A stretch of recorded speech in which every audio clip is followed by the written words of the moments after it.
Video start होती है 5 second में। स्टार्ट। सभापति महोदय, सदन के समक्ष दहेज प्रथा के संबंध में जो विधेयक प्रस्तुत किया गया है वह बहुत ही उपयोगी तथा महत्वपूर्ण विधेयक है।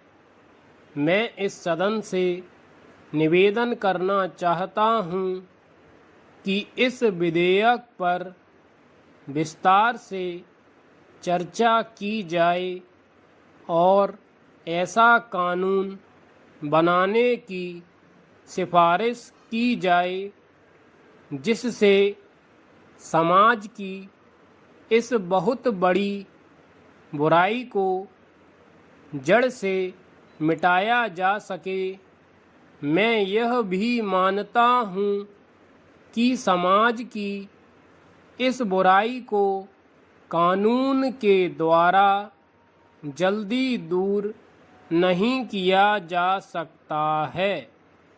कानून के साथ साथ कुछ ऐसे कार्यक्रम भी हमें बनाने होंगे जिनके माध्यम से देश की जनता को इस बुराई के विषय में अच्छी तरह से समझाया जा सके।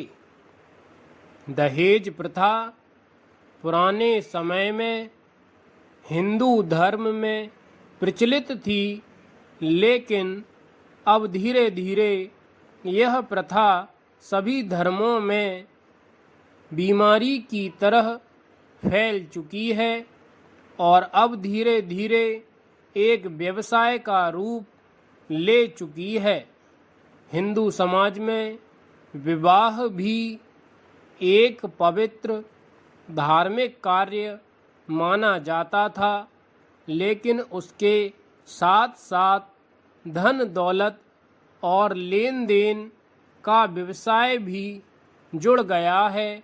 पैरा चेंज महोदय, इस बुराई को दूर करने के लिए हमें कानून भी बनाना होगा और साथ साथ पूरे देश में इसके लिए हमें एक जनमत भी तैयार करना होगा जिससे लोग इस बुराई के विषय में अच्छी तरह से जान सकें। बाल विवाह को रोकने के लिए कानून बना हुआ है, लेकिन हम देखते हैं कि हजारों बाल विवाह हो रहे हैं। इसका पता न तो सरकार को है और न ही ऐसे लोगों को सज़ा मिलती है।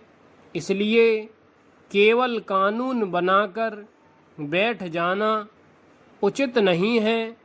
सरकार को समय समय पर इस बात का भी पता लगाना चाहिए कि कानून का पालन हो रहा है या नहीं। मैं आपसे निवेदन करना चाहता हूं कि केवल कानून बनाने से सामाजिक बुराई को समाप्त नहीं किया जा सकता है। इस प्रकार की सामाजिक बुराई को समाप्त करने के लिए हमें समाज में जाकर काम करना होगा। आम जनता को घर घर जाकर दहेज जैसी बुरी प्रथा के विषय में जानकारी देनी होगी। उन्हें यह भी बताना होगा कि यदि इस प्रथा को समाप्त नहीं किया गया तो उनका विकास कभी नहीं हो सकेगा और सदा गरीबी में अपना जीवन बिताते रहेंगे। इस कार्य के लिए हमें देश में ऐसी संस्थाएं बनाने का प्रयत्न करना होगा जो देश सेवा की भावना से काम कर सके। स्टॉप।